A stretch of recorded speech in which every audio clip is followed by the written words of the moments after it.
गेले 2 महिने आपण नाममहिमा बघतोय. नाममहिमा भाग 1 झाला, भाग 2 झाला, आज भाग 3 बघणार आहोत. मागच्या भागात आपण असं बघितलं की नाममहिमा म्हणजे नाम घेण्याचा काळ आपल्याला योग्य आहे का, त्याच्यानंतर नाम घेण्याचा अधिकार आपल्याला आहे का हे आपण बघितलं.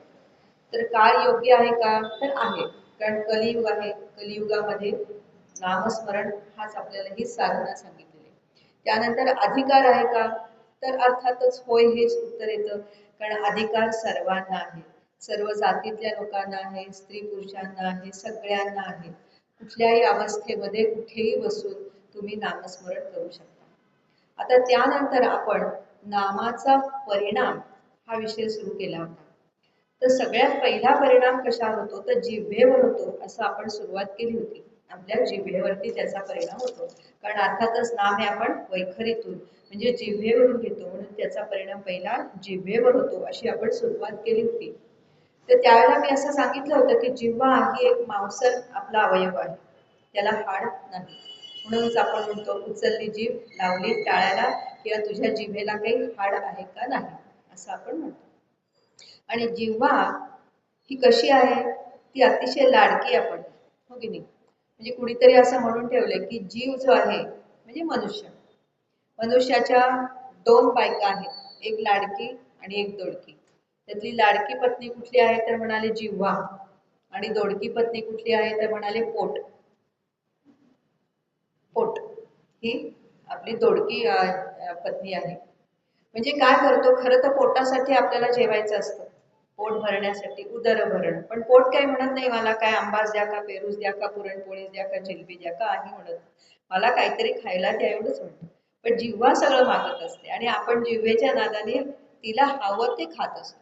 म्हणून जिव्हा ही आपली लाडकी पत्नी आणि पोट हे दोडकं आहे, आणि मग जिव्हेच्या नादी लागलं की मग पोट बिघडतं, हे आपण बघतो. या जिव्हेवरती संयम पाहिजे, खाण्यासाठी सुद्धा आणि बोलण्यासाठी सुद्धा.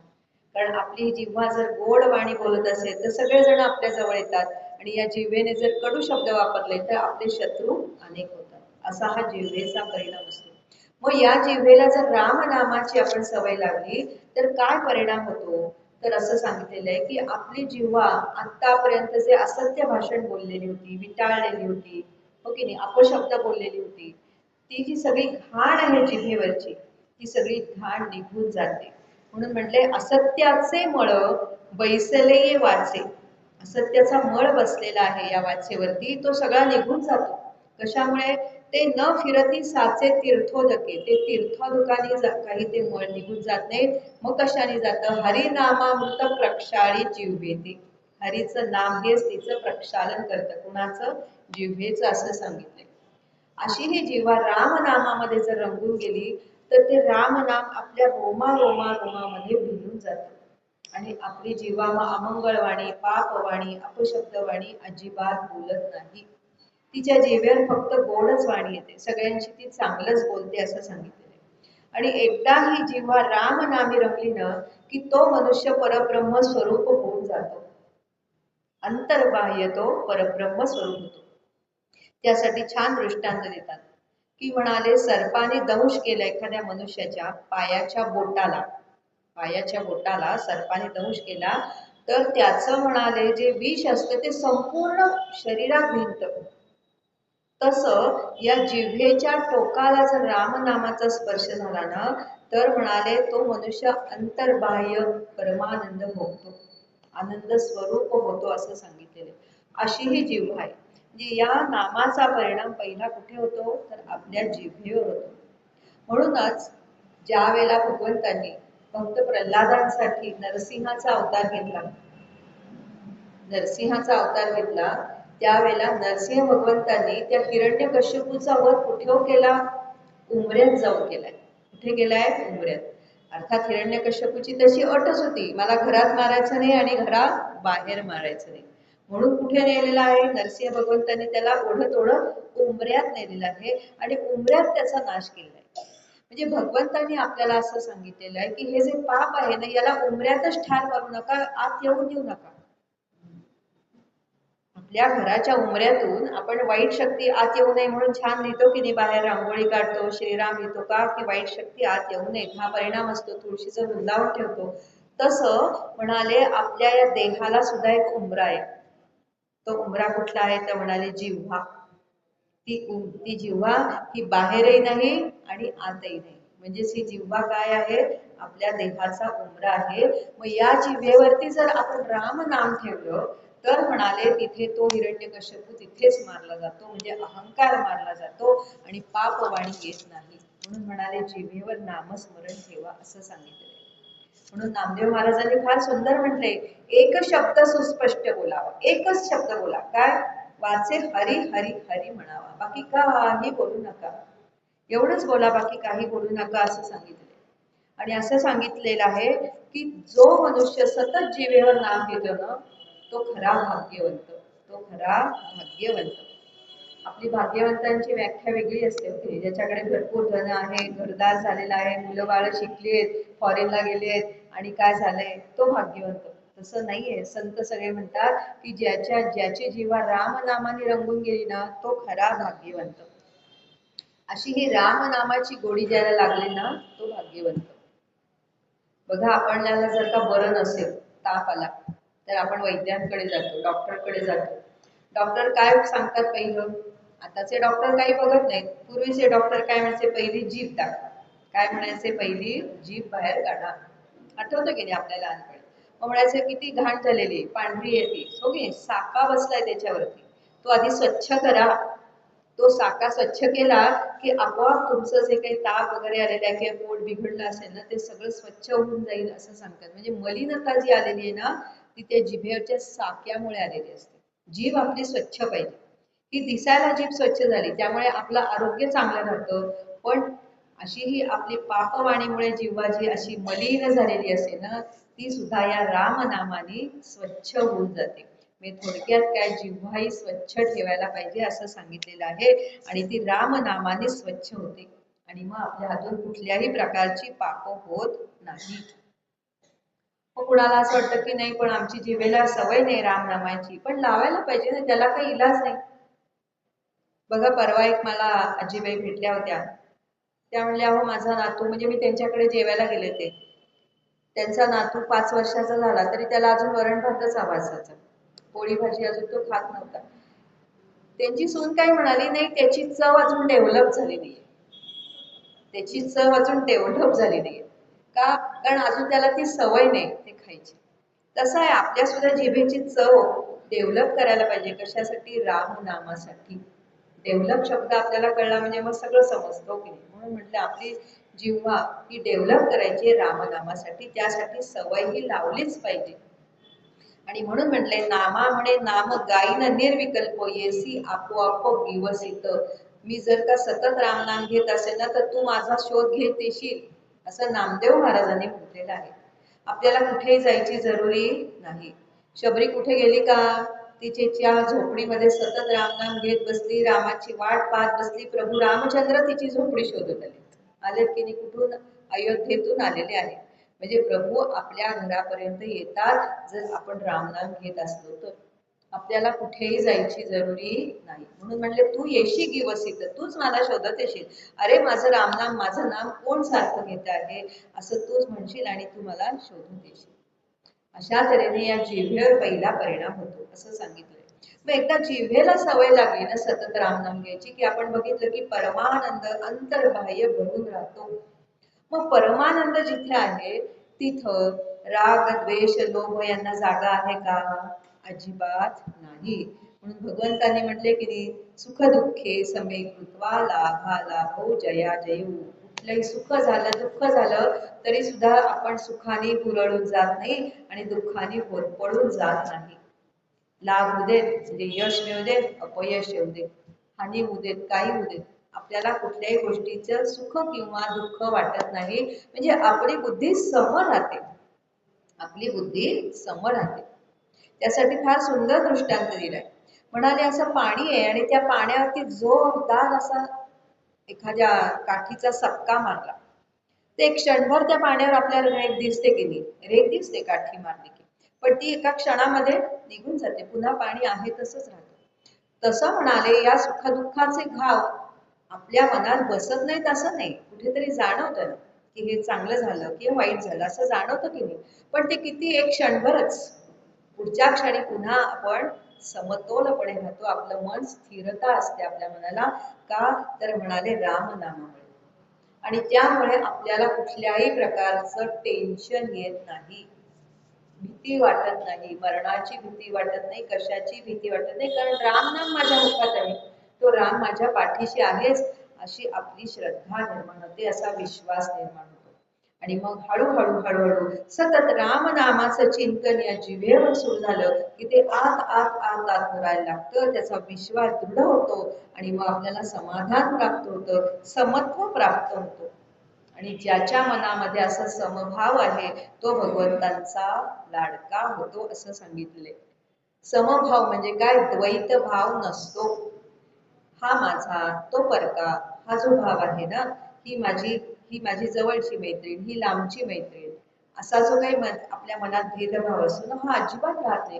कारण सर्वाभूती ईश्वर हे आपल्याला जाणवायला लागतं. त्या सगळे कसे आहेत? माझेच आहेत, किंबहुना मीच आहे, किंबहुना मीच आहे, असा भाव आपल्या मनामध्ये यायला लागतो. आणि हा द्वैत भाव नाहीसा करणं हे काम कुठल्या साधनेने होतं? तर म्हणाले फक्त रामनामानेच होतं. म्हणून माऊलीने छान अभंग लिहिलेला आहे हरिपाठामधला. एक नाम हरी द्वैत नाम दुरी, एक नाम हरी, त्यामुळे काय होतं? द्वैत नाम दुरी, द्वैताचा नाश होऊन जातो, द्वैत दूर पडून जातं. एक नाम हरी द्वैत नाम दुरी, अद्वैत कुसरी विरळा जाणे, म्हणजे अद्वैत भाव निर्माण होतो, हो की नाही? सगळं काही एकच आहे, हा जो भाव हा निर्माण होतो त्याला माऊलींनी कुसरी म्हटले. अद्वैत कुसरी म्हणजे कुशलता, कौशल्यता, कला आहे, ही कुशलता, ही कला आहे. अद्वैत भाव मनात रुजवणं ही एक प्रकारची कला आहे असं माऊली म्हणते. अद्वैत कुसरी विरळा जाणे, आणि ज्याला ही कला साध्य झाली ना अद्वैत भाव मनात जाणं, मनात आणण्याची, तो म्हणाले विरळा आहे. एखाद्याच माणसाला हे जमतं, सगळ्यांना हे जमत नाही. कारण हा जो समभाव आहे, ही अद्वैत भावना आहे, ही मनामध्ये रुजणं महाकठीण काम आहे आणि ते एखाद्यालाच जमतं, म्हणून त्याला कला म्हटलेले. बघा, चित्रकला सगळ्यांना येते का? गायन कला सगळ्यांना येते की नाही? नाही येत. कला एखाद्यालाच येते, तशी ही सुद्धा एक प्रकारची कला आहे असं माऊली म्हणते. आणि ज्या वेळेला असा अद्वैत भावाची कुसरी मनामध्ये होते ना, त्यावेळेला काय म्हटले? समबुद्धी घेता समान श्रीहरी, बुद्धी कशी होते? समान होते. शमदमा वैरी हरी झाला, शमदम काही करावे लागत नाही, मनावरती नियंत्रण नाही, इंद्रियांवरती नियंत्रण नाही, कारण ते आपोआपच होतं. वेगळं म्हणावं लागत नाही की मी आता आज जेवणार नाही किंवा काय, मला कुठल्याही गोष्टीचा मोह होतच नाही, आपोआपच सगळ्या गोष्टी हळूहळू हळूहळू कमी व्हायला लागतात. त्यामुळे इंद्रियांवरती आपल्याला बंधन ठेवावं लागत नाही, मनावरती नियंत्रण ठेवावं लागत नाही. कारण मन म्हणतं नकोच, बास झालं बास झालं, आता इतक्या साड्यात कशाला तुळशीबागेत जायचं, कशाला लक्ष्मी रोडला जायचं, घरात बसून रामनाम घेऊया, कारण जिभेला रामनामाची गोडी लागली. आणखीन काय होतं म्हणाले? तर सर्वाघटी राम एका देहादेही एक, सर्व घटाघटांमध्ये, हे जे आपले उतरण बांधले की नाही विठुरायाने, एक एक अशी मातीचे घट ठेवलेत ना, आपण सगळे घट आहोत की नाही, या प्रत्येक घटामध्ये काय आहे? तो रामच भरून राहिलेला. सर्वाघटी राम देहादेही एक, सर्व घटांमध्ये सर्व देहांमध्ये तो रामच भरून राहिलेला आहे अशी भावना दृढ होते.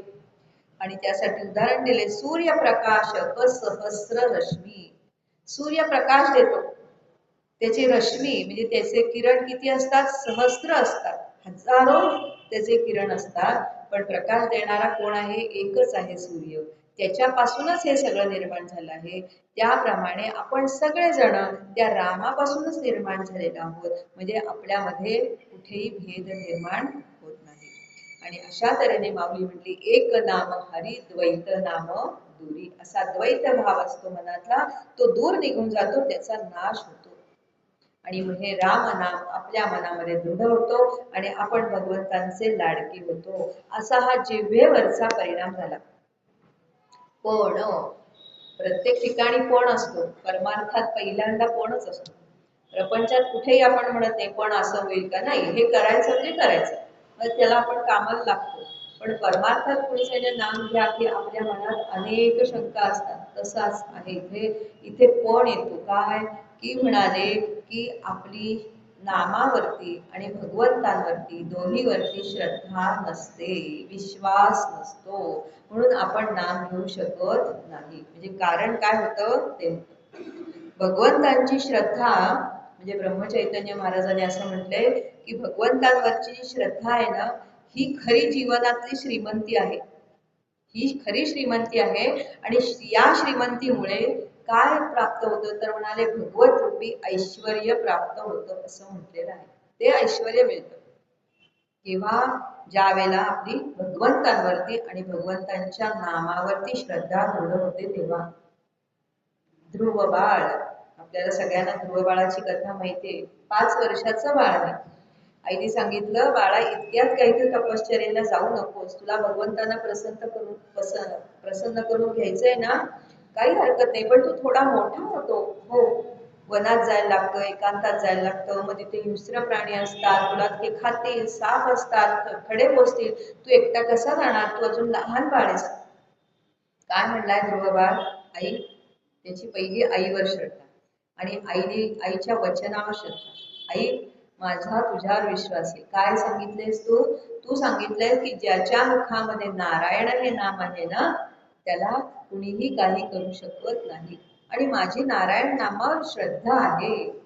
म्हणून म्हटलं ध्रुवाची कशी श्रद्धा होती, नारायण नामावर श्रद्धा होती, म्हणून तो निघालेला आहे. वाटेत नारद मुनी भेटलेले आहेत, नारद मुनींनी त्याची परीक्षा घेतलेली आहे. बाळा तू एकटाच कसा इकडे, आई वडिलांपासून तू हरवलेला आहेस का, अशी परीक्षा घेतली. त्यावेळेला ध्रुव बाळाने सगळा काही प्रसंग सांगितलेला आहे. नारद मुनींना काही माहिती नव्हतं का, सगळं माहिती होतं, पण परीक्षा घेतात ते आपल्या सत्शिष्याची की खरोखरच याच्या मनातला जो विषय म्हणजे निश्चय झालेला आहे का खरोखरच तपश्चर्येचा, का कुठे डळमळीत आहे, असा त्याची परीक्षा घेत होते. आणि त्यावेळेला नारद मुनींनी त्याची परीक्षा घेतलेली. त्यावेळेला त्यांनी सांगितले माझी आईवर आणि आईने जे नारायणाचं नाम दिलेले याच्यावर पूर्ण श्रद्धा आहे, त्यामुळे मला कोणीही काही करू शकणार नाही, त्यामुळे मी तपश्चर्येला जाणार.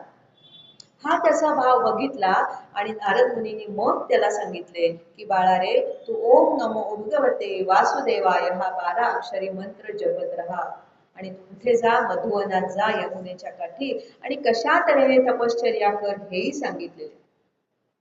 आणि त्यावेळेला ध्रुव बाळाने नारद मुनींच्या वचनावर सुद्धा विश्वास ठेवलाय, श्रद्धा ठेवलेली की नाही, हे सद्गुरू मला भेटलेले आहेत ना, यांनी मला हा जो मंत्र दिलाय ना, या मंत्राचा जर मी जप केला आणि अशा त्यांनी सांगितल्या पद्धतीनं मी जर तपश्चर्या केली तर मला नक्कीच भगवंत भेटणार आहेत, प्रसन्न होणार आहेत, ही त्यांनी नारद मुनींच्या वचनावर श्रद्धा ठेवली. आणि म्हणून अक्षरशः या 5 वर्षाच्या बाळाला 5 महिन्यात भगवंतांनी दर्शन दिलेले. का बरं, कारण श्रद्धा, अढळ निष्ठा होती या ध्रुव बाळाची भगवंतांवर आणि भगवंतांच्या नामावर, असं म्हटलेलं आहे. म्हणून म्हटलेलं आहे अशी श्रद्धा आपली पाहिजे, ती दृढ व्हायला पाहिजे, पण ती होत नाही, ती होत नाही. ती घेण्यासाठी म्हणून पुन्हा पुन्हा नामस्मरण घ्यावंच लागतं. एकदा नाम घ्यायला लागलं की हळूहळू श्रद्धा बसते. आपण डॉक्टरांकडे जातो, काहीतरी आपल्याला झालेलं असतं, मग डॉक्टर म्हणतात ही औषधं घ्या. आपण डॉक्टरांना म्हणतो का, परत परत विचारतो का नक्की मला बरं वाटणार आहे का औषधाने, तुम्ही दिलेलं औषध बरोबर आहे का, असं विचारतो का, नाही विचारत. का, आपली श्रद्धा असते. आणि ज्या डॉक्टरवर आपली श्रद्धा नसते ना, त्याचं औषध आपल्याला लागू पडत नाही बघा.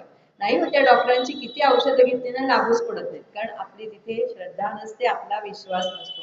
पण एखादा डॉक्टर असतो की आपला फॅमिली डॉक्टर असतो, त्याचा नुसता उंबरा चढला तरी सुद्धा आपल्याला बरं वाटतं, असं म्हणतो की नाही आपण, असं आहे. कारण का, त्या वैद्यावर आपली श्रद्धा असते. म्हणजे शेवटी श्रद्धेला महत्व आहे. मग श्री ब्रह्मचैतन्य महाराजांनी आपल्याला फार छान सांगितलंय, श्रद्धा म्हणजे काय. कुठल्या स्त्रीचं नाव श्रद्धा आहे म्हणून ती स्त्री म्हणून तर श्रद्धा आहे का, नाही. तर श्रद्धा म्हणजे असं आहे की जी वस्तू आपण कधीही पाहिली नाही किंवा आपण कधीही पाहणार पण नाही, त्याच्यावरती म्हणजे ती आहे असं समजणं, याला म्हणायचं श्रद्धा, याला म्हणायचं श्रद्धा. म्हणजे बघा, आपण आपल्या पंजोबांना वगैरे बघितलेलं नसतं, ते आधीच गेलेले असतात देवाघरी. मग आपण फोटो बघत असतो, आपले आई वडील सांगत असतात, हे तुझे फोटोतले ना, हे पंजोबा आहेत बरं का तुझे. त्यांना आपण कधी पाहिलंय का? नाही. कधी पाहणार आहोत का? नाही. पण आपण विश्वास ठेवतो ना, याला म्हणायचं श्रद्धा. म्हणजे ज्यांना कधीही बघितलं नाहीये, ते आपले पंजोबा होते असं मानणं ही श्रद्धा आहे. मग तिथे श्रद्धा ठेवली की नाही? ठेवली. तसंच महाराज असं म्हणतात, की ज्या गोष्टीला आपण पाहिलं नाही त्यावर श्रद्धा ठेवणं, त्यावर विश्वास ठेवणं किंवा ती गोष्ट आहेच आहे असं मानणं म्हणजे श्रद्धा. तसंच भगवंतांचं आहे. भगवंत कसे आहेत? अति इंद्रिय आहेत आणि अगोचर आहेत. आपल्या इंद्रियांना ते दिसतात का? डोळ्यांना दिसणार आहेत का? नाही. पण ते आहेत असा भरोसा ठेवणं, असा विश्वास ठेवणं म्हणजे श्रद्धा, असं सांगितलेले महाराजांनी. मग काही लोक म्हणतात, काय तो फारच भोळा भाबडा आहे, श्रद्धाळू आहे, म्हणजे तो दुबळा आहे, हो की नाही, तो कमजोर आहे, असं म्हणतात. पण नाही, श्री महाराज म्हणतात, श्रद्धा ही दुबळी नाही, श्रद्धा ही दुबळी नाही आणि श्रद्धा ठेवणारा सुद्धा दुबळा नाही. उलट श्रद्धा ही एक शक्ती आहे असं श्री महाराजांनी आपल्याला सांगितले. श्रद्धा ही एक शक्ती आहे आणि अशी श्रद्धा आपण सगळी एकवटायची, ही शक्ती सगळी एकवटायची आणि भगवंतांचं नाम घ्यायचं. म्हणजे मग आपल्याला त्या श्रद्धेची एक प्रकारची धुंदी चढते असं म्हटलंय. धुंदी चढते म्हणजे काय होतं? देहाचा विसर पडतो, देहाचा विसर पडतो. भक्त प्रल्हादाला अशी धुंदी चढली होती की नाही, नारायण नारायण नामाची धुंदीच चढली होती. त्या देहाचा विसर पडला होता की नाही. हिरण्यकश्यपूने कितीतरी प्रकारे त्याचा छळ केला. उकळत्या तेलात काय टाकलं, वरून कड्यावरून काय टाकलं, विष काय दिलं, पण नाही, नारायण नामाला सोडलं का? नाही. ही श्रद्धा. त्यामुळे त्याला देहाचा विसर पडला होता. त्याला त्या उकळत्या तेलाच्या कढईत टाकलं तरी चटके बसले का? नाही. कड्यावरून टाकलं तरी त्याला लागलं का? नाही. भगवंत त्याच्या रक्षणाला आले ती गोष्ट वेगळी, पण त्याला भीती वाटली का? आधी भीती कसली वाटते? माझ्या देहाला काहीतरी होईल, नाही रे बाबा मी हे काही करणार नाही. आपल्यासारखं असतं तर हिरण्यकश्यपूला घाबरून म्हणलं असतं, नाही नाही बाबा मी काही नारायण नारायण म्हणत नाही, पण मला काही टाकू नका, हो की नाही. म्हणजे देहाचा विसर पडतो. धुंदी येते श्रद्धेची म्हणजे काय? देहाचा विसर पडतो. वाल्याकोळ्यांनी काय केलं? नारद मुनींनी सांगितल्याप्रमाणे राम राम म्हणायला सुरुवात केली. हजारो वर्ष तो बसलेला होता, एका जाग्याला बसला होता का? कारण त्याची सुद्धा नारद मुनींच्या वचनावर श्रद्धा होती, नारद मुनींनी दिलेल्या नामावर श्रद्धा होती, म्हणून तो एका जागेला बसू शकला. आपली श्रद्धाच कमी पडते ना, म्हणून आपण 10 मिनिटं झाली की लगेच उठतो नामस्मरण, उठतो की नाही, कारण श्रद्धा कमी पडते. वाल्या कोळ्यांनी पूर्णपणे विश्वास ठेवला नारद मुनींच्या वचनावर, भगवंतांच्या नामावरती, म्हणून तो उठला नाही. तहान भूक त्याला काही लागली का? नाही. देहाचा पूर्ण विसर पडलेला आहे त्याला. आणि त्याच्या भोवती संपूर्ण मुंग्यांनी वारुळ केलं. वल्मिक तयार झालं की नाही. वल्मिक म्हणजे वारुळ, संस्कृत शब्द आहे, म्हणून त्यांचं नाव पुढे वाल्मिक ठेवलं. त्या मुंग्यांनी वाल्मिकी ऋषींना म्हणजे वाल्या कोळ्याला सगळीकडून असं खाल्लं, सगळं मांस बीस खाऊन टाकलं, नुसता हाडाचा सापळा राहिला होता. म्हणजे त्यांना काही जाणवलं का? त्यांनी इतका दंश केला असेल. एक मुंगी, एक डास नुसता गुणगुणला तरी आपल्याला कसं तरी होतं. म्हणजे याचा अर्थ श्रद्धेची धुंदी ही अशी असते की देहाचा पूर्णपणे विसर पडतो, देहबुद्धी नाश पावते. म्हणून म्हणाले अशी ही श्रद्धा आहे. याच्यावरती, या नामावरती श्रद्धा ठेवली, विश्वास ठेवला की हीच श्रद्धा काय करते? तर म्हणाले ही श्रद्धा आपला हात रामाच्या हातात देते, बस. अजून काय पाहिजे? बाकी काही नको. म्हणून म्हणाले श्रद्धा ठेवूनच आपण नामस्मरण केलं की हे चांगलं असतं.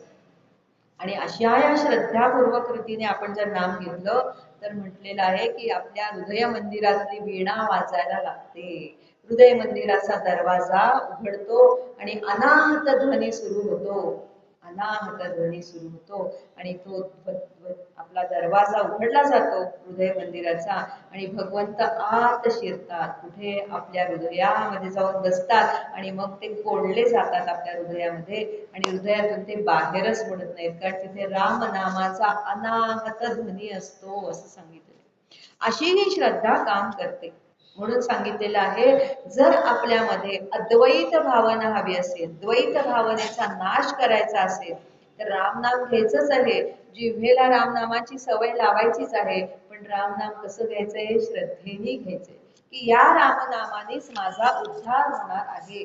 माझ्या सद्गुरूने दिलेलं नाम किंवा संतांनी जे नाम दिलेलं आहे ते नाम हे काम करणारच, अशी श्रद्धा पाहिजे. मग आपोआप आपल्याला ती सवय लागते.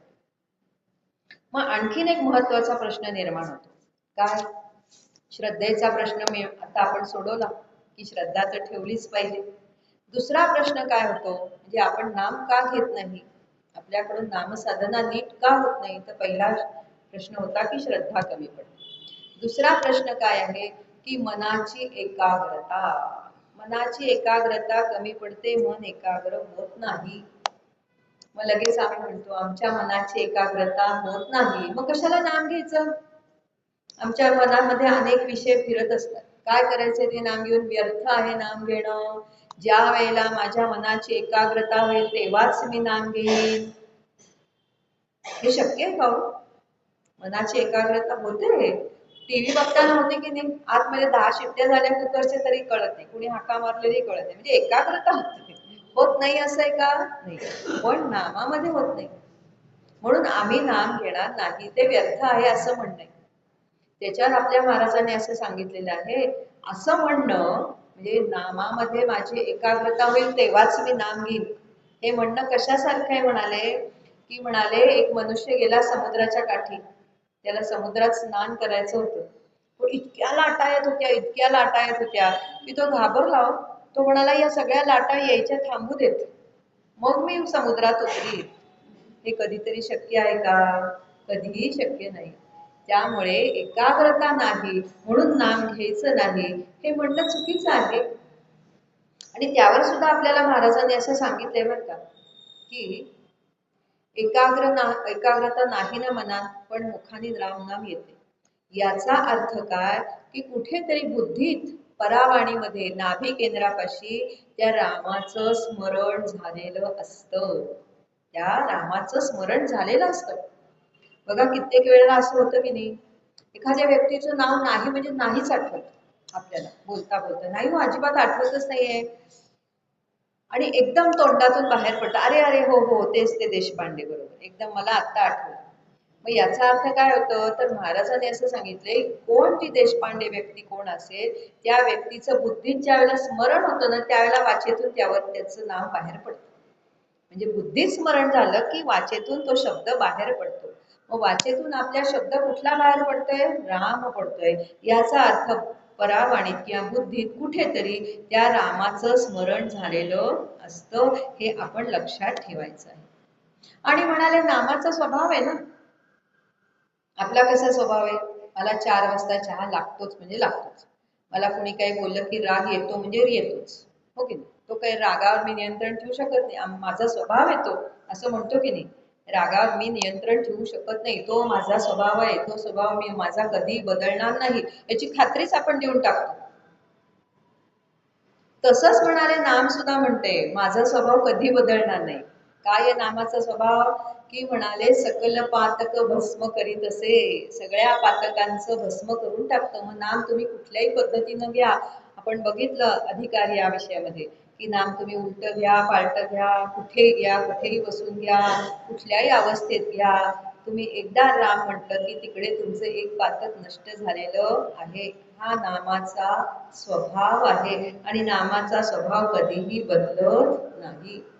म्हणून आपल्याला सगळ्या संतांनी सांगितले, माझ्या विठ्ठलाचे नाव अट्टहासाने घ्याच, अट्टहास केल्याशिवाय होतच नाही, त्याच्यासाठी तुम्हाला हट्टच करावा लागतो.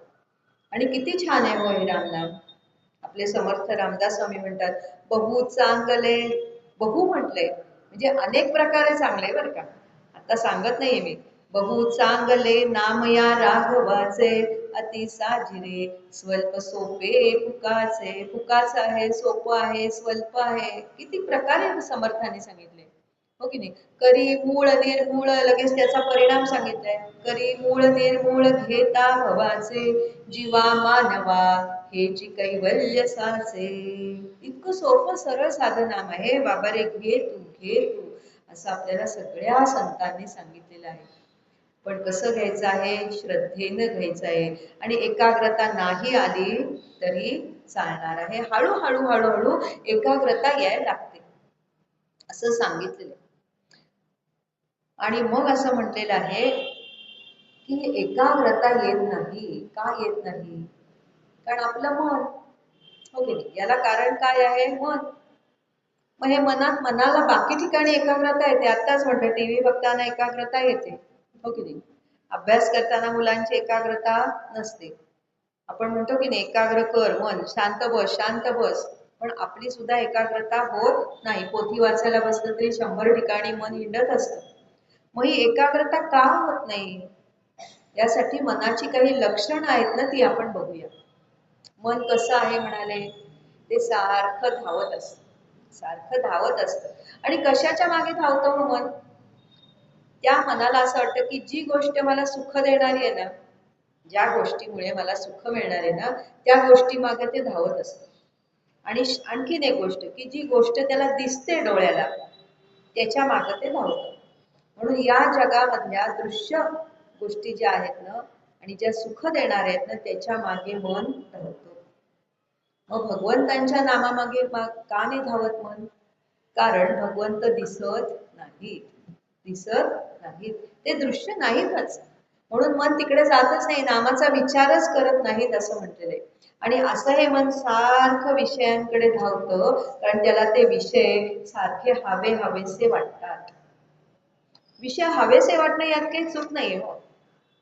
गरजेपुरते विषय आपल्याला आवश्यकच असतात, त्यात काही चुकीचं नाहीये. पण त्या विषयांचा हव्यास, गरजेपेक्षा जेव्हा एखादी वस्तू आपल्याला हवीशी वाटते तेव्हा तो हव्यास असतो, त्याला मोह म्हणतात, त्याला लोभ म्हणतात, हो की नाही? त्यालाच म्हणतात वासना, त्यालाच म्हणतात वासना. ही वासना काय आहे? ही ओढाळ गायीप्रमाणे, ओढाळ गायीप्रमाणे. म्हणून म्हटलंय वासना ओढाळ गाय. आणि गाय कशी असते? जे खाऊ नये ते खाय. ती कचरा कुंडीतही जाते, तिथं काय पडलं असेल तेही खाते. तसं मन आहे. मन हे ओढाळ गाय, जे खाऊ नये ते खाय, जे पाहू नये ते पाय. मोबाईल बघायचा नाही म्हटलं की तो बघितलाच जातो. म्हणून म्हटले जे पाहू नये ते पाय आणि जिकडे जाऊ नये तिकडे ते जाय. म्हणून मी म्हणाले हिचे मोडावे पाय. कुणाचे? या ओढाळ गायचे.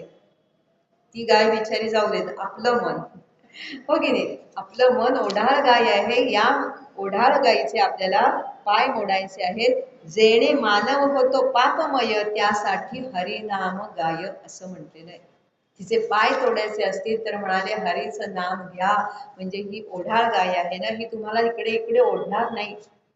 त्या गायीच्या गळ्यात असं लोढणं घातलेलं असतं बघा, ती इकडे इकडे धावू नये म्हणून, हो की नाही? ती सैराट पळत राहते, आपण सुद्धा त्या सैराटच्या मागे धावतो की नाही? मग तसं म्हणाले नामाचं लोढणं या जिभेवर ठेवलं की आपलं मन इकडे तिकडे भटकणार नाही. म्हणजे या वासनेच्या मागे ते लागणार नाही. ही वासना काय करते? मनुष्याला काय वाटेल ते करून ती वस्तू हवीच याच्या मागे देते. अशी इच्छाशक्ती पूर्ण त्या मनुष्याला निर्माण करून देते. नाही मला हे पाहिजे म्हणजे पाहिजेच, जरी नको असलं तरी, गरज नसली तरी ती मला वस्तू हवीच असं त्या मनाला इच्छाशक्ती प्राप्त करून देते.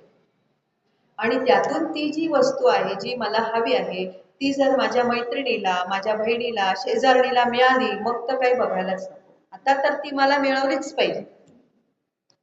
आणि यातून काय होतं? जिला मिळाले, ज्या व्यक्तीला ती वस्तू मिळाली तिचा मी द्वेष करायला लागते, मत्सर करायला लागते. म्हणजे द्वेष मत्सर आले. आणि ती वस्तू आता मला प्राप्त झालीच पाहिजे याकरता मी काय करते? वाटेल ते करायची माझी तयारी असते. म्हणजे मी खोटं बोलीन, कुठेतरी जाईन, कुणाला तरी काहीतरी वेगळं सांगेन, हो की नाही? एखादेच हिंसा करेन, काही करू शकेन, चोरी करेन. अशी ही वासना आहे, ही पाप करायला लावते आपल्याला. थोडक्यात काय? ही जी वासना आहे ही मनुष्याला पाप करायला लावते. म्हणून म्हटलेले लोभात क्रोध प्रभवती. लोभामुळे काय होतं? क्रोध निर्माण होतो. क्रोधात काम प्रजायते आणि लोभात मोहश्च नाशश्च. लोभामुळे मोह निर्माण होतो आणि नाश निर्माण होतो. म्हणून म्हटले लोभ पापस्य कारणम. हा लोभच पापाचा बाप आहे म्हटले. कारण तर आहेच, बाप आहे असं म्हटलेलं आहे. म्हणून या लोभावरती आपण विजय मिळवला पाहिजे, तर आपलं मन एकाग्र होईल. लोभावरती विजय मिळवला पाहिजे. म्हणून तर भगवंतांनी आधी हिरण्याक्षाचा वध केलेला आहे. सगळ्यात पहिला वध कोणाचा केलाय भागवतात सांगतात ना, हिरण्याक्षचा. कारण हा हिरण्याक्ष कसा होता, लोभी होता. त्याला कशाचा लोभ होता, सुवर्णाचा.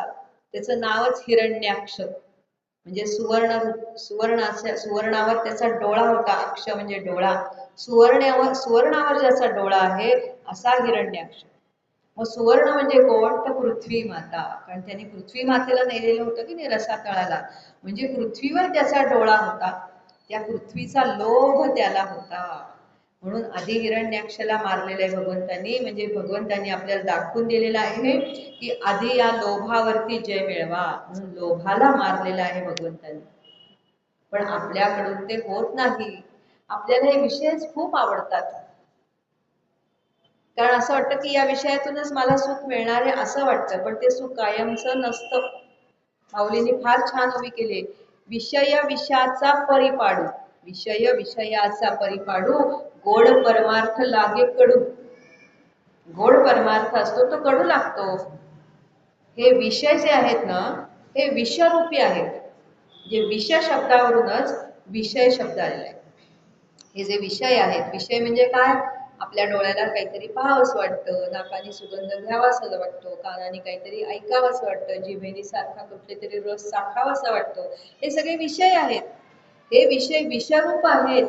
म्हणजे आधी ते सुरुवातीला चांगले वाटतात, पण परिणामी किंवा अंतिम क्षणी ते आपल्याला त्रास देणारे असतात. म्हणून म्हटले विषय विषाचा परिपाडू, गोड परमार्थ लागे कडू.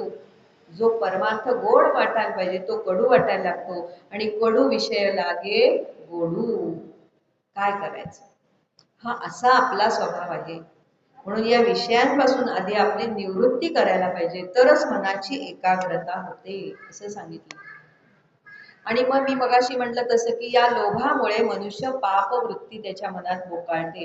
कुठल्याही प्रकारचं पाप करायला तो धजावत नाही, कारण ती वस्तू मला हवी म्हटलं, एकदा त्यांनी ठरवलं, निश्चय झाला की त्या वस्तूच्या प्राप्तीसाठी तो काही करतो. म्हणजे पापवृत्ती त्याच्या मनात येते, म्हणजेच तो पापी होतो. मग त्याच्या हातून पाप घडल्यावर काय होतं, काय होतं आपल्याला माहितीये. पाप घडल्यावर काय होतं, नरक यातना भोगाव्या लागतात. प्रायश्चित्त घ्यावंच लागतं ना, हो की नाही. मी एखाद्या बाईला किंवा एखाद्या कोणाला मारलो तर ती बाई काय करणार, मला मारल्याशिवाय सोडणार आहे का, नाही. म्हणजे जे कर्म केलेलं आहे त्या कर्माचं फळ आपल्याला भोगावंच लागणार आहे. मग वाईट कर्म केल्यावर मला वाईट भोग भोगावेच लागतील. मग वाईट भोग भोगायचे म्हणजे काय, देव म्हणतो जा नरकात, जा नरकात. आणि वेगवेगळ्या प्रकारचे नरक आहेत. प्रत्येक प्रकारच्या पापासाठी वेगवेगळे नरक आहेत, आणि त्या नरकामध्ये वेगवेगळ्या शिक्षा पण आहेत बरं का. आपल्याला काही त्याचा अभ्यास करायचा नाहीये, कारण आपण काही एवढे पापी नाही होत. पण परीक्षित राजाला जेव्हा शुक भगवंतांनी हे सगळे नरक सांगितले, एवढ्या एवढ्या प्रकारचे नरक आहेत, त्या नरकात हा मनुष्य हे पाप केलं की या नरकात जातो, तो ते पाप केलं की या नरकात जातो, आणि त्या नरकात जाऊन त्याला अशा अशा शिक्षा भोगाव्या लागतात, असं सगळं शुक भगवंतांनी परीक्षिताला सांगितलं. त्यावेळेला परीक्षित असं विचारतो की शुक भगवंता, पण मग मनुष्य ही एवढी पाप करतो, त्याला नरक यातना भोगायला लागू नये यासाठी दुसरा काही उपाय आहे का, त्याच्यासाठी दुसरा काही उपाय आहे का. शुक भगवंत म्हणाले, हो. आपल्याला जर कळलं की माझ्या हातून पाप घडलेलं आहे तर काय करायचं, त्याचं प्रायश्चित्त घेऊन टाकायचं. शास्त्रामध्ये प्रत्येक पापाचं प्रायश्चित्त दिलेलं आहे, पण शास्त्र वाचलं पाहिजे. आणि पहिली गोष्ट म्हणजे माझ्या हातून पाप घडलं हे कळलं पाहिजे. पण जर कळलं तर त्याचं प्रायश्चित्त लगेच जर घेतलं तर त्याला नरक यातना भोगाव्या लागत नाहीत. परीक्षित फार हुशार होता. परीक्षित म्हणतो, शुकदेवा तुम्ही सांगता की ठीक आहे, मनुष्य पाप करतो त्याचं प्रायश्चित्त घेईल म्हणजे त्याला नरक नाही, पण परत तो पाप करतच राहतो ना. त्याचं काय म्हणलंय, पाप करायचं प्रायश्चित्त घ्यायचं, पुन्हा पाप करायचं प्रायश्चित्त करायचं. गंगेत स्नान केलं, पापांचं क्षालन झालं, बाहेर येऊन परत भांडाभांडी ना ओरडाओरडी, कुणाला तरी मारणं, हे सुरूच आहे. म्हणजे त्याच्या मनातली पापवासना जायला पाहिजे की नाही. ती पापवासना जाण्यासाठी काही दुसरा उपाय नाही का. सारखं काय प्रायश्चित्तच घेत बसायचं का? हो की नाही? हत्तीसारखा आहे म्हणाले मनुष्य. हत्ती कसा असतो? त्या हत्तीला म्हणे मावताने नदीमध्ये नेलं, 2 तास लागले त्याला स्नान घालायला, त्या मावताला. त्याला 2 तास त्या नदीतून छान स्नान केलं आणि स्नान घातलं आणि त्या मावताला आणून पुन्हा किनाऱ्यावर बांधलं आणि आता हा माऊत गेला स्वतः स्नानाला. त्याला किती वेळ लागला? 10 मिनिटं. तो 10 मिनिटात परत आला. तोवर या हत्तीने काय केलं होतं? सगळं आजूबाजूची वाळू, गवत, माती, चिखल सगळं सोंडेने घेऊन आपल्या अंगावर घेतलं होतं घालून. म्हणजे तो पुन्हा मलिन झाला होता. तसाच म्हणे मनुष्य आहे, पाप करतो म्हणजे स्वच्छ होतो आणि पुन्हा मलिन होतो. मग त्याच्या मनातली पाप वासना कायमची जावी यासाठी काही उपाय नाही का? कायमच जायला पाहिजे. त्यावेळेला शुक भगवंतांनी परीक्षित राजाला हेच सांगितलं, बाबा रे, याच्यासाठी उपाय आहे. कायमची पाप वासनेची गाठ कापून टाकायची. जशी कॅन्सरची गाठ असते की नाही, डॉक्टर काय म्हणतात, ती गाठ एवढीशी आहे पण ती पसरायला नको, ती कापून टाकू आपण, नाही तर ती संपूर्ण शरीरात वाढेल आणि आपल्या संपूर्ण देहाला त्रास होईल, त्यापेक्षा ती कापून टाकू. तशी पाप वासनेची गाठ आहे, ती कापून टाकायची. त्यासाठी उपाय आहे. तर उपाय काय आहे? तर म्हणाले भगवंतांचं नाम, त्याच्याशिवाय दुसरा कुठलाही पर्याय नाही. शुक भगवंतांनी सुद्धा परिषदेला हे सांगितलंय की ही पाप वासना माणसाला त्रास देते ना, याचा नाश करायचा असेल तर म्हणाले त्यांनी फक्त नामस्मरण करावं. ते सुद्धा कसं करावं? श्रद्धेने करावं. एकाग्रता येत नाही म्हणून घाबरून जाऊ नये. महाराज तर म्हणतात, नाही ना, तुम्ही बसलात ना नामाला, तुमच्या मनात खूप विचार येतात. असं आपण नेहमी सांगतो, आपल्याशी बोलताना म्हणतो सद्गुरूंशी, नाही बाबा खूप मनात विचार येतात, काय करायचं? महाराज म्हणाले, उलट ही चांगली गोष्ट आहे म्हणे. याचा अर्थ काय? तुम्ही नाम घ्यायला लागलात, तुमच्या मनात अनेक विचार येत आहेत, ते तुम्हाला त्रास देत आहेत.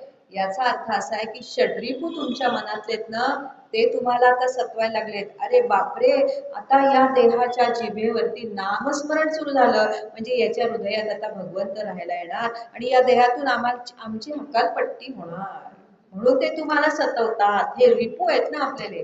ते म्हणतात की नाही, नाम घेऊ नकोस, नाम घेऊ नकोस, पहाटेच्याला उठू नकोस, झोप झोप, छान झोपे, साखर झोपे, सकाळच्याला उठून मानसपूजा करू नको. ही पाप, हे षड्रिपू आपल्याला असे सतवतात. म्हणून म्हणाले त्या षड्रिपूंना घाबरायचं नाही, ते सतवतात आपल्याला. बघा ना, घरात सुद्धा आपण समजा म्हटलं की नाही, आता मी कुठून तरी ऐकून आले, नाम घ्यायला पाहिजे, नामाला बसले की घरातलीच लोक बोलतात की वा, आज काय माळ हातात घेतली, काय आता परमार्थ सुरू झाला का? हे एक प्रकारचे रिपूच येतात. तसे आपल्या मनात सुद्धा रिपू असतात, ते आपल्याला या गोष्टी करून देत नाही. पण तरी सुद्धा आपण डटके नाम घेत राहायचे. हे रिपू येतील आणि जातील, शेवटी ते कंटाळून जातील. काम क्रोधे सांडिले, हो की नाही, तो आपल्याला तेच आपला त्याग करून जातील एक ना एक दिवस, असं महाराजांनी सांगितलेलं आहे. आणखीन काय या मनाचं लक्षण आहे?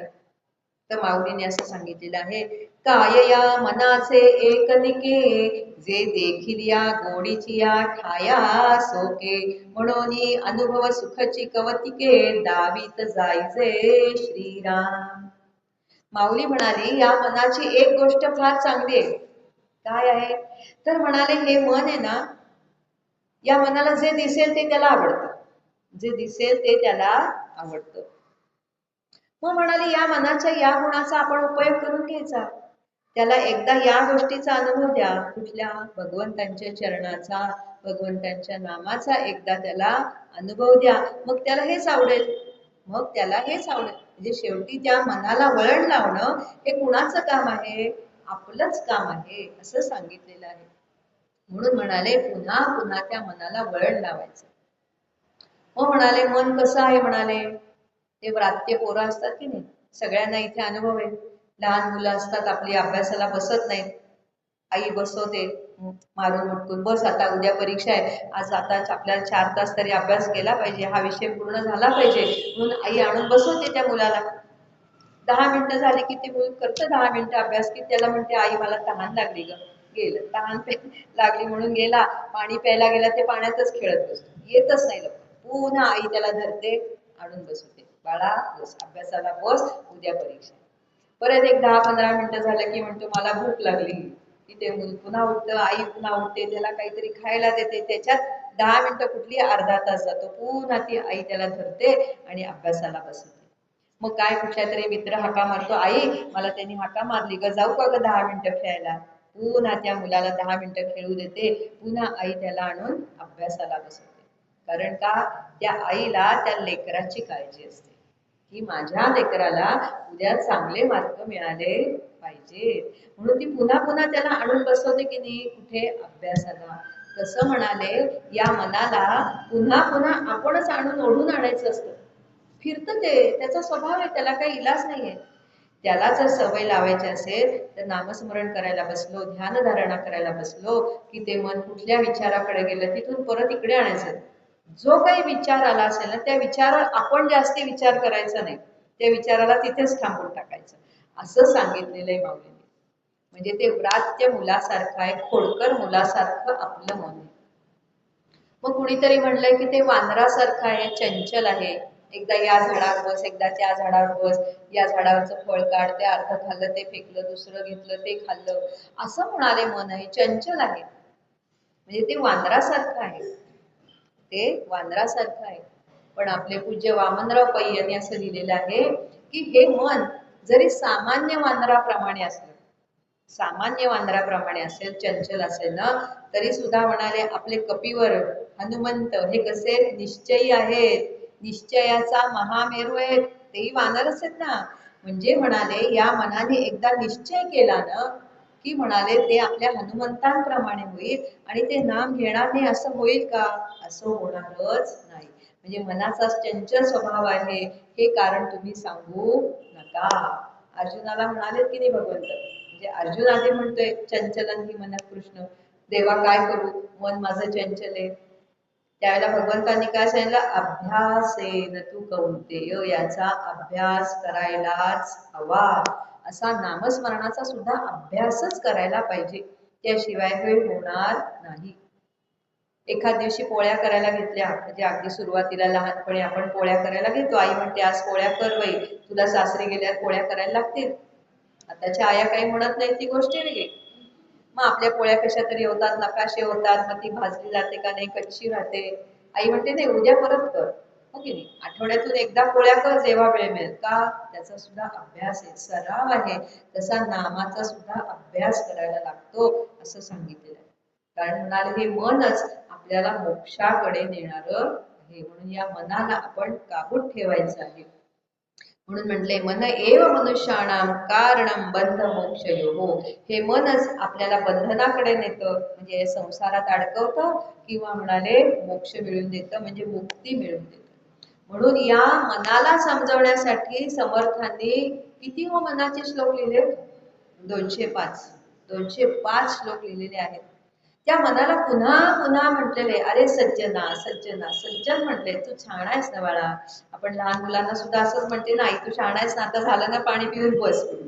तसं या मनाला म्हणते आहेत भगवत समर्थ, मना सज्जना हित माझे करावे, रघुनायका दृढचित्ती धरावे. बाळा असं करू नकोस रे, या रघुनाथाचं नाम तुझ्या मुखात कायम ठेव. तरी सुद्धा मन ऐकत नाही, कारण ते शेवटी आपलंच मन आहे. मग कुणाचे पाय धरावेत, तर म्हणाले त्या रघुनाथाचे पाय धरावेत, त्या भगवंतांचे पाय धरावेत, त्याला अनन्य भावाने शरण जावं की देवा हे तूच करून घे माझ्याकडून, मी करणारा कोणी नाही, कारण तुझीच सत्ता सगळीकडे चालते. म्हणून समर्थाने फार सुंदर अभंग लिहिलेले आहे. पतित पावना जानकी जीवना, पतित पावना जानकी जीवना, वेगी माझ्या मना पालटावे, वेगी माझ्या मना पालटावे, पालटावे. मन हे चंचळ, मन हे चंचळ, नर आहे निश्चळ, निरूपणी मन स्थिरावेना, निरूपणी मन स्थिरावेना, स्थिरावेना. पतित पावना जानकी जीवना, वेगी माझ्या मना पालटावे, वेगी माझ्या मना पालटावे, पालटावे. जय जय रघुवीर समर्थ. काय माझं मन ऐकत नाही रे, निरूपणाला बसलं तरी ते फिरतच असतं, काय करू म्हणाले. देवा आता तूच कर, तू पतितांना पावन करणार आहेस, तूच माझ्या मनाची बुद्धी पालटव, असं आपण भगवंतांना अनन्य भावाने शरण जायचं आहे.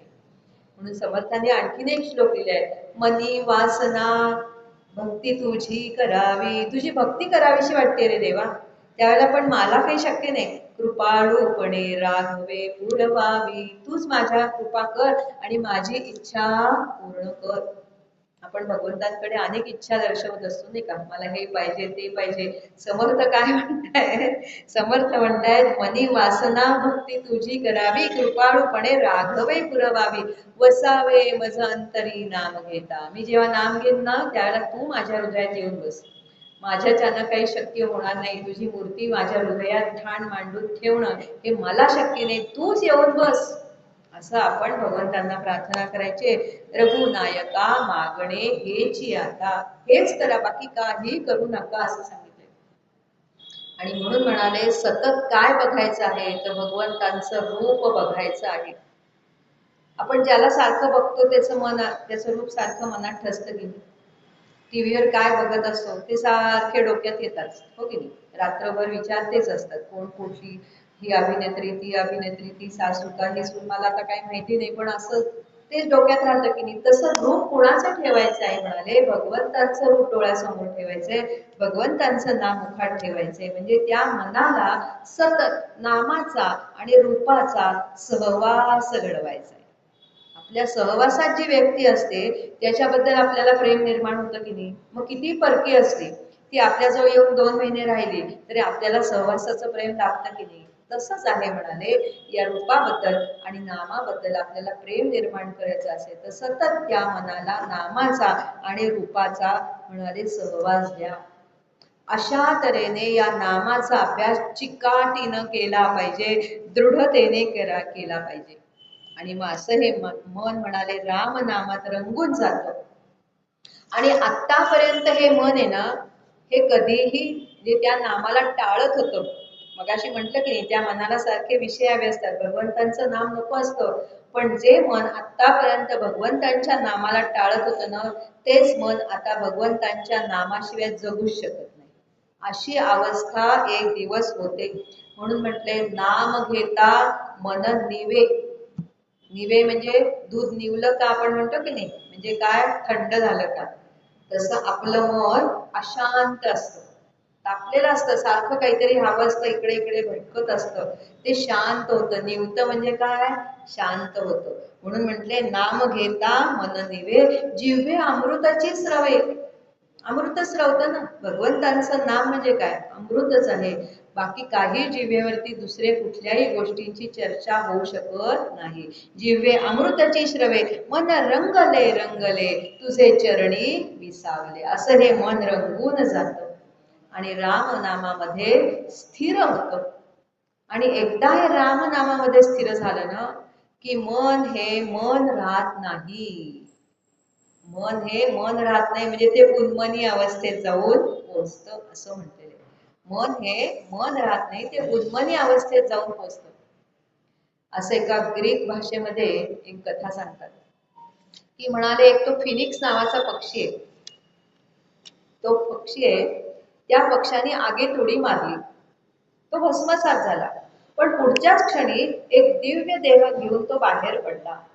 तसं हे मन आहे म्हणाले, या नामामध्ये रंगलं ना एकदा की त्याच्यात ते मरून जातं मन आणि उन्मनी अवस्था त्याला प्राप्त होते असं सांगितलेलं आहे. म्हणून म्हणाले या मनाला सतत म्हणाले राम नामाचा स्पर्श करत जा, त्याला त्याचा सहवास देत जा. त्यामुळे मनातल्या विषय वासनांचा नाश होतो, मनातला अहंकार दूर होतो आणि मन निर्वासन होतं. म्हणजे वासना सगळ्या मनातल्या निघून जातात. म्हणून आपल्या रामरक्षेत फार छान म्हटले, भर्जनम बीजानाम अर्जनम सुख संपदाम तर्जनम यमदूतानाम राम रामेति गर्जनम. रामा नामाची गर्जना केली. भर्जनम भव बीजानाम, या भवाचं बीज आहे ते भर्जन होऊन जातं, म्हणजे जळून जातं, म्हणजेच वासनेचं बीज जळून जातं असं सांगितलंय. म्हणून राम नामाचा गजर करावा असं सांगितलेलं. असं म्हणाले. या मनावर परिणाम होतो, जीभेवर परिणाम होतो, पण या मनाला आपल्या ताब्यात कसं ठेवायचं हेही इथे सांगितलेलं आहे. आणि ही विषयरूपी धागा आहे म्हणाले, तो धागा सहज गुंडाळला जातो. आता सध्या सगळीकडे पतंग उडतायत आकाशात, हो की नाही? कुठे कुठे हिंडात, मग तो पतंग कुठेतरी असा भरकटायला लागला की भराभरा ती मुलं मांजा गुंडाळतात, हो की नाही? तसं म्हणाले, ह्या पतंगाचा धागा आहे ना, म्हणजे या मन हे विषयरूपी धाग्याकडे, हा विषयरूपी धागा आहे ना, हा सतत म्हणाले गुंडाळा. कशाने? राम नामाने गुंडाळा, म्हणजे ते भरकटणार नाही. आणि अशा तऱ्हेने हे भरकटलेलं मन आहे ना, याला एकदा ब्रह्मानंद प्राप्त झाला की ते त्या ब्रह्मानंदात तुडुंब असं भिजून जाईल, चिंब भिजून जाईल. आणि मग त्याच्या मनात भगवंतांबद्दलचं प्रेम इतकं वाढेल, इतकं वाढेल की माऊली म्हणते, मग वाढतेनी प्रेमे माते भजतीचे महात्मे, परी दुजे पण मनोधर्मे शिवतले नाही, ऐसे मीच होऊनी पांडवा करीती माझी सेवा. त्याच्या मनात दुजा भाव राहतच नाही, तो मीच होऊन जातो, माझ्याशी एकरूप होऊन जातो. अशा तऱ्हेने हे अर्जुना, हे नाम असं काम करतं, असं सांगितलेलं आहे. आणि अशा तऱ्हेने नामाचा परिणाम कसा होतो आपल्या या देहावरती, हा भाग आपण या भागामध्ये पाहिलेला आहे. अजून त्यातला थोडा भाग राहिलेला आहे, तो आपण आता पुढच्या महिन्यात पाहूया. पुढच्या महिन्यात म्हणजे 12 फेब्रुवारीला आता या नाममहिम्याचा चौथा भाग आपण ऐकणार आहोत. आज आता इथेच मी माझ्या वाणीला विराम देते. आपली वेळ संपत आलेली आहे. धन्यवाद.